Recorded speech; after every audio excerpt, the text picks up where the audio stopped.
Okay, so this video revision lesson is going to focus on the AQA Power and Conflict poem called Kamikaze by Beatrice Garland. So a reminder as to the format the video is going to take. I'm going to pick out the kind of key elements to begin with, and then I'll proceed to analyse the poem in a lot more detail. Okay, so first question, what's the poem about? Well, the poem is about a Japanese mother who tells her children about their grandfather, who was a pilot in the war, and how he didn't complete his suicide mission. She explains that this action brought shame upon him and his family, who shunned him from then on. It explores how the national conflict of war impacts on the inner turmoil of the individual, the cultural expectations placed on the man and his inner conscience, as he felt he was also doing the right thing by simply wanting to return home. The title Kamikaze is a word of Japanese origin. It's the name given to the World War II Japanese fighter pilots who instigated suicide missions against the Allied forces, and they usually targeted ships in the Pacific. And a summary of the themes involved: effects of conflict, power of nature, loss, memory, identity, individual experience, and patriotism. At what cost? A little bit of context about the poem itself. It was published in 2013 as part of a collection called The Invention of Fireworks that focuses on life and death in the natural world. Garland has also expressed an interest in what makes people sacrifice their own lives for a higher cause, something that can be linked to in Kamikaze. And she also says that in this poem the conflict is personal as well as national. Now, a point on context. The examiners, I'm not expecting you to specifically detail context like this. They expect you to cover context when you're simply answering the question anyway. So, if you, for example, there, it just reminded me, if you talk about the individual turmoil that the pilot felt, well, that adds as a nod to context, because Garland says that that's one of the main themes of her poem. So if you focus on that theme, then you're addressing that particular aspect of context. Okay, form and structure. So the key things you need to be looking at in analysing any poem, and indeed anything on the literature paper, is method and meaning, form, language and structure. They're the areas that you need to be covering. So I'm going to go through form and structure and language on the next screen. But method and meaning, identifying techniques and then exploring their impacts, the meaning, the poet's intentions behind perhaps using a particular technique. Okay, so the form of this poem. This poem is formed of 7 6-line stanzas, a tight structure which could reflect the control of the military. So therefore, I've got my method, which is 7 6-line stanzas, a tight structure, and the meaning could reflect the control of the military. It's one thing to identify the technique, you have to be able to explore the impact of that technique, interpret it, take an inference from it. That's to get the top bands. However, within this control, the poem is written in free verse, containing many examples of enjambment. Remember, that's a run-on lines. In fact, the first 5 stanzas are made up of one long sentence. Now, what's the meaning behind that? Well, this undermines or could undermine the control of the military, reflecting perhaps the pilot's decision not to carry out his suicide mission. It's mostly written in third person. It does also contain the daughter's voice, but the absence of the pilot's voice altogether could reflect how he's been cut off from society completely. And the structure then, the first 5 stanzas contain one long sentence which cover an account of the pilot's flight, how the daughter imagines it. The final 2 stanzas deal with the fallout of the pilot's decision. Language and imagery.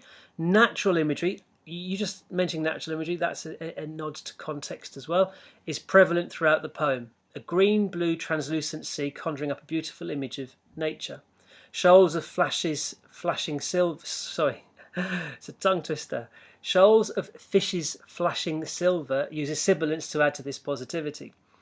The beauty of nature here illustrates why he should not want to deprive himself, or indeed the hundreds of men on the ship he was supposed to destroy, of this beauty. The image of the powerful tuna, the dark prince, muscular, dangerous, implying that the true power lies with nature, that man's efforts are futile. This perhaps convinces the pilot to turn around, that there's much more to the world than this mission he's on. There are also many negative words that remind us of the fate of the pilot: dark, turbulent, dangerous, quite ominous, foreshadowing, and die, which contrasts with the more positive words sunrise, bunting, translucent sea, silver and safe, possibly highlighting the underlying conflict between the expectations of the nation and the desires of the individual. I mean, if you kind of place yourself in that pilot's position, flying this plane, knowing you've got to fly it straight into an enemy ship and lose your own life amongst, not to mention the ones you're killing, but to lose your own life. That's a hell of a thing. Okay, so hopefully not too much is cut off at the top of this. I look like I'm pushing it quite close. An analysis of the poem then. Her father embarked at sunrise with a flask of water, a samurai sword in the cockpit, a shaven head full of powerful incantations, and enough fuel for a one-way journey into history. But halfway there, she thought, recounting it later to her children, he must have looked far down at the little fishing boats strung out like bunting on a green-blue translucent sea, and beneath them, arcing in swathes like a huge flag waved first one way then the other in a figure of 8, the dark shoals of fishes flashing silver as their bellies swiveled toward the sun. So an analysis of this, straight away, third person perspective, perhaps reflecting the distance between father and the rest of the family. So there's your method and your meaning.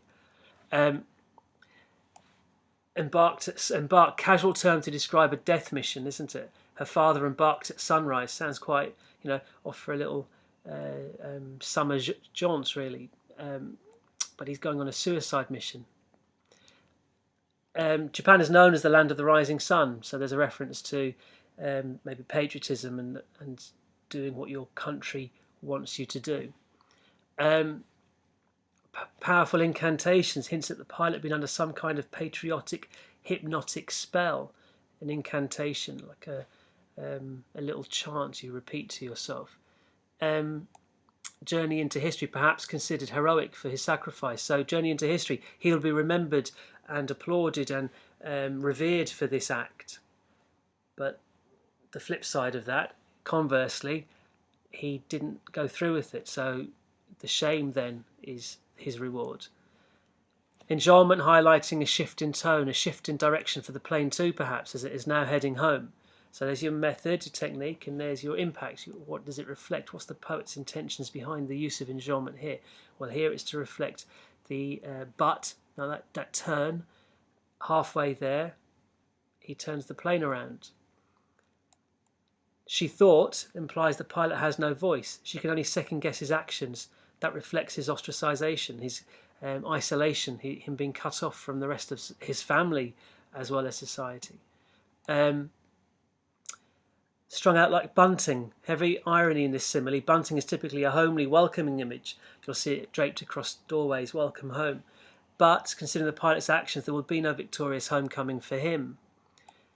On a green-blue translucent sea, beautiful natural imagery contrasting with the reality of war, contrasting with how he must be feeling, the mixed emotions he must have as he's embarking on this mission.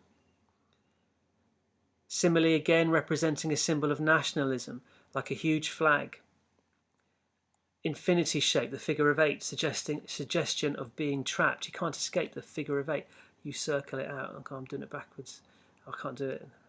Anyway, apologies. Ignore that bit. Alliteration, flashing silver as their bellies swivel towards the sun. Are fishes, shoals of fishes flashing? Are fishes a metaphor for the glory of the Kamikaze planes? In which case it's ironic as he's turning away from this glory, as we mentioned before, that conflict, that the influence of the state, that your country over the individual.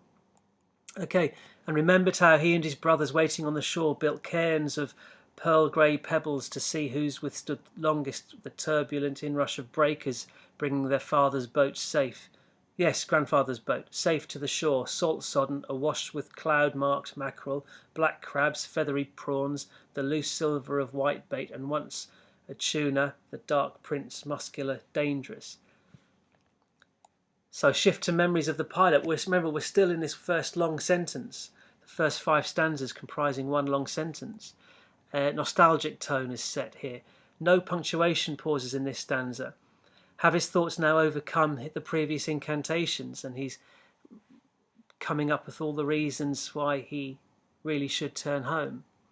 Contrast between the innocence of childhood and reality of horrors of war. Built cairns, just building piles of rocks, and then obviously on the shore front to see the waves, see whose will last the longest before they get knocked over. withstood long as could, point to the relentless power of nature and or fate and our powerlessness against it. Repetition of safe reveals Pilot's mindset. He doesn't want his kids to go through the pain of losing him. This is him remembering his own father and being grateful when he returned home safe from his fishing trips.